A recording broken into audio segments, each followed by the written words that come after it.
ইউসিবির সাথে একীভূত না করার প্রতিশ্রুতি দিয়েছেন বাংলাদেশ ব্যাংকের গভর্নর। এই কথা জানিয়েছেন ন্যাশনাল ব্যাংকের নতুন চেয়ারম্যান খলিলুর রহমান। বলেন, প্রতিষ্ঠানটিকে আগের অবস্থানে ফিরিয়ে নিতে 1 বছর সময় পেয়েছেন তিনি। কেন্দ্রীয় ব্যাংকের মুখপাত্র বলছেন যে একীভূতকরণের সাথে সম্পর্ক নেই বোর্ড পুনর্গঠনের। পরিচালকদের অনীহা থাকলে একীভূত হবে না ব্যাংকগুলো। ন্যাশনাল ব্যাংক লিমিটেড বেসরকারি খাতের দেশের প্রথম বাণিজ্যিক ব্যাংক। বর্তমানে ব্যাংকটির আমানতকারীর সংখ্যা 20 লাখের বেশি, আর বিতরণ করা ঋণের পরিমাণ 42,259 কোটি টাকা। নানা অনিয়ম ও জালিয়াতির কারণে এই ঋণের 32% পরিণত হয়েছে খেলাপিতে। পরিস্থিতি আরও ঘোলাটে করে শিকদার পরিবারের দ্বন্দ্ব। এমন অবস্থায় অধ্যাপক সৈয়দ আরাফাত আনোয়ারকে চেয়ারম্যান করে নতুন বোর্ড গঠন করে বাংলাদেশ ব্যাংক। তবে তাতেও পরিস্থিতির উন্নতি ঘটেনি। উল্টো বিপত্তি বাধে ইউসিবির সাথে ন্যাশনাল ব্যাংকের একীভূতর ঘোষণা। কেন্দ্রীয় ব্যাংকের সাথে দেন দরবারে একমত হতে না পেরে বৃহস্পতিবার একযোগে পদত্যাগ করেন সৈয়দ আরাফাত আনোয়ারের বোর্ড। বাধ্য হয়েই 4.5 মাসের মাথায় ফের নতুন বোর্ড গঠন করে দেয় নিয়ন্ত্রক সংস্থা।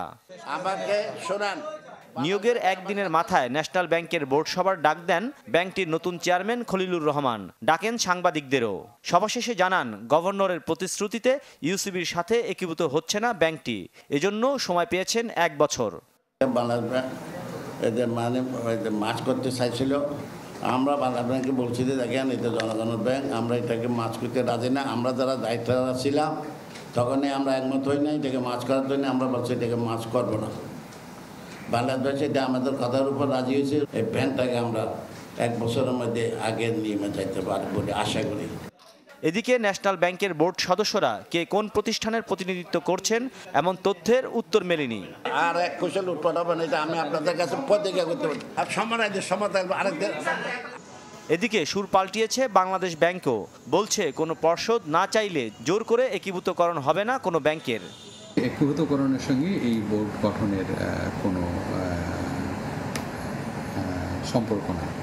আর আমরা আপনাদেরকে আগেও বলেছি, একীভূতকরণের প্রক্রিয়াটার মধ্যে কিন্তু ব্যাংকের সকল শেয়ার হোল্ডারদের সম্মতির ভিত্তিতে এটা হবে। ন্যাশনাল ছাড়াও বেসিক, পদ্মা ও বিডিবিএলকে অন্য ব্যাংকের সাথে একীভূতকরণের ঘোষণা দিয়েছিল কেন্দ্রীয় ব্যাংক। এরপর থেকেই শুরু হয় নতুন অস্থিরতা। মাসুম মিয়া, চ্যানেল 24, ঢাকা। মন্ত্রিসভার বৈঠকে মফস্বলে লোডশেডিং কমানোর নির্দেশ দিয়েছেন প্রধানমন্ত্রী শেখ হাসিনা। এই তথ্য জানিয়েছেন বিদ্যুৎ ও জ্বালানি প্রতিমন্ত্রী নসরুল হামিদ। সচিবালয়ে সাংবাদিকদের প্রশ্নে তিনি জানান, এই বছর রেকর্ড তাপপ্রবাহে অর্থ ও জ্বালানির সংকটে বন্ধ ছিল কয়েকটি বিদ্যুৎ কেন্দ্র। ফলে কিছু কিছু অঞ্চলে লোডশেডিং হয়েছে। একই সাথে বেসরকারি কেন্দ্রগুলোতে তেলের যোগান না থাকায় তৈরি হয় বাড়তি চাপ। তবে বর্তমানে অনেকটাই কমে এসেছে লোডশেডিং।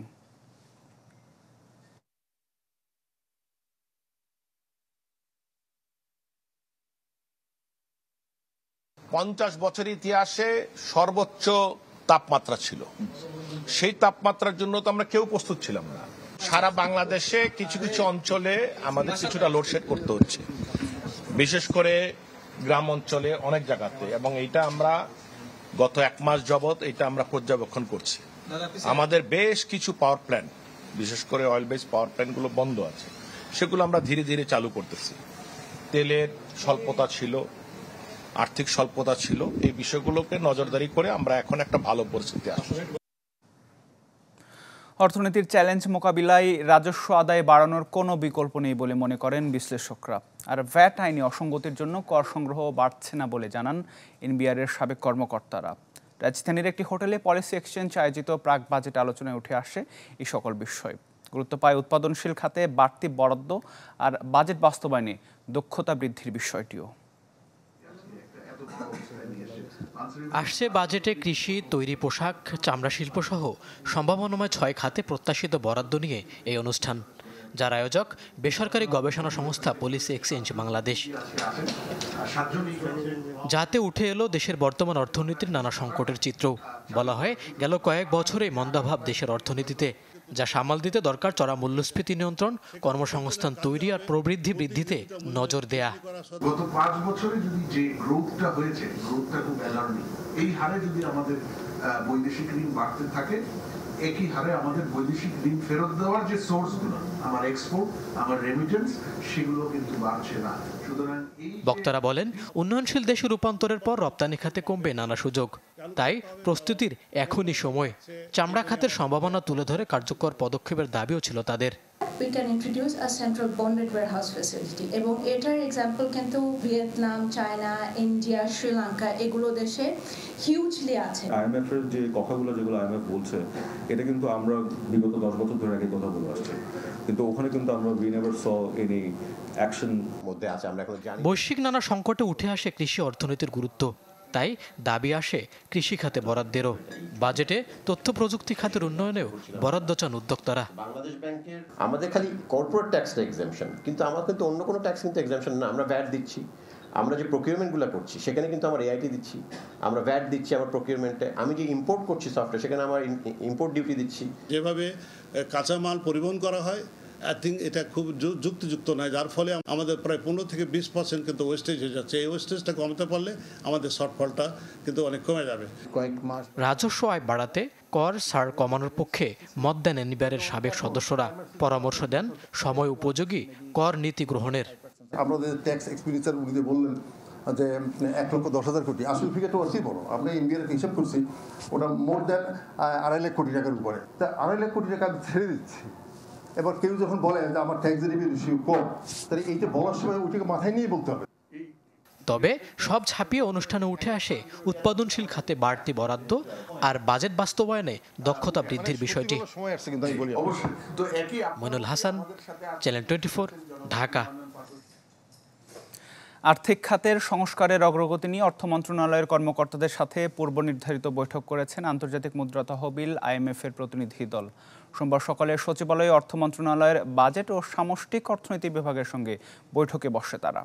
সংস্থার দেয়া শর্ত পূরণ ও আসছে বাজেটে গৃহীত নানা পদক্ষেপ নিয়ে আলোচনা হয়। এসবের মধ্যে করজাল বৃদ্ধি, কর রেয়াত সুবিধা তুলে নেওয়া, রাজস্ব আয়ের নানা বিষয়ে কথা বলেন প্রতিনিধি দলের সদস্যরা। এরই মধ্যে নেওয়া পদক্ষেপগুলো তুলে ধরেন অর্থ মন্ত্রণালয়ের কর্মকর্তারা। গত 24 এপ্রিল থেকে IMF দলটি বাংলাদেশ ব্যাংক, অর্থ মন্ত্রণালয় ও জাতীয় রাজস্ব বোর্ডের কর্মকর্তাদের সাথে সিরিজ বৈঠক করছে। সব ঠিক থাকলে চলতি মাসেই ঋণের 3য় কিস্তি ছাড়ের কথা রয়েছে।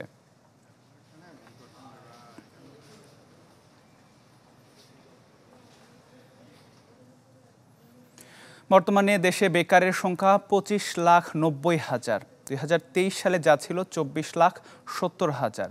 এর মধ্যে পুরুষ 17,40,000 আর নারী 8,50,000।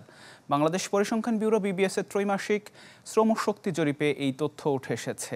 BBS জানায় চলতি বছরের প্রথম 3 মাসে বেকারত্বের হার 3.51%। 2023 সালে যা ছিল 3.36%। শ্রমশক্তিতে এখন 7,37,50,000 নারী ও পুরুষ রয়েছেন।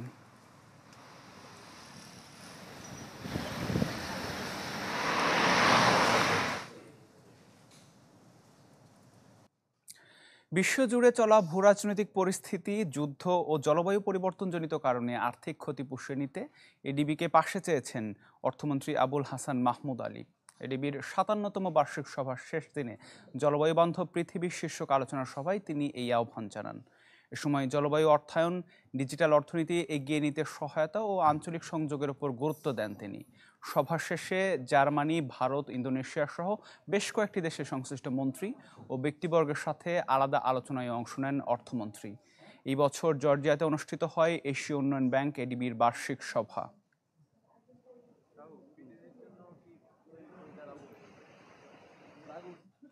মার্কিন যুক্তরাষ্ট্রের একটি প্রযুক্তি কোম্পানির মাধ্যমে বাংলাদেশ গভর্নমেন্ট ক্লাউড নামে নিজস্ব তথ্য সংরক্ষণাগার চালু করেছে সরকার, যার মাধ্যমে সরকারি বেসরকারি বিভিন্ন খাতের তথ্য জমা রেখে বড় ধরনের আয়ের সম্ভাবনা দেখছেন সংশ্লিষ্টরা। রাজধানীর একটি হোটেলে আনুষ্ঠানিকভাবে এর উদ্বোধন হয়। এ সময় প্রধানমন্ত্রীর বেসরকারি শিল্প ও বিনিয়োগ উপদেষ্টা সালমান এফ রহমান বলেন, ভবিষ্যতে তথ্যই হবে আমাদের বড় সম্পদ, তাই এখনই তথ্যের নিরাপত্তা নিশ্চিত করা দরকার। কারণ AI প্রযুক্তির মাধ্যমে বিশ্বের বিভিন্ন দেশের তথ্য ফাঁস ও হ্যাকিং ভয়ঙ্কর রূপ ধারণ করেছে। সাংবাদিকদের প্রশ্নের জবাবে ICT প্রতিমন্ত্রী জানান, এই প্রকল্পের মাধ্যমে লাভবান হবে সরকার। স্মার্ট জাতীয় পরিচয়পত্র থাকার পরও নতুন করে কোনো স্মার্ট কার্ড তৈরির প্রয়োজন হবে না।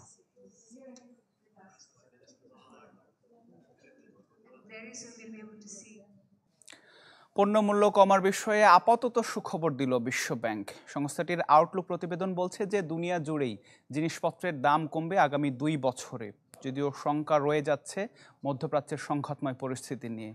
আন্তর্জাতিক বাজারে সবচেয়ে বেশি ব্যবহার করা 100টি নিত্যপণ্যের দাম কতটা বাড়তে বা কমতে পারে তার পূর্বাভাস দিয়েছে এই সংস্থাটি। বিশ্বব্যাপী উচ্চ মূল্যস্ফীতির এই সময়ে পণ্যমূল্য নিয়ে কিছুটা সুখবর দিল বিশ্বব্যাংক। সম্প্রতি কমোডিটি মার্কেট আউটলুক প্রতিবেদনে সংস্থাটির পূর্বাভাস অনুযায়ী চলতি বছর শেষে বিশ্বজুড়ে ভোগ্যপণ্যের দাম কমতে পারে 3%, যে ধারা অব্যাহত থাকবে 2025 সালেও, যাতে বেশি উপকৃত হবে গরিব ও উন্নয়নশীল দেশগুলো। বিশ্বব্যাপী সর্বজনীন পণ্য হিসেবে পরিচিত অপরিশোধিত জ্বালানি তেল এবছর শেষে প্রতি ব্যারেল নেমে আসতে পারে $84, যা 2025 শেষে নামতে পারে $79।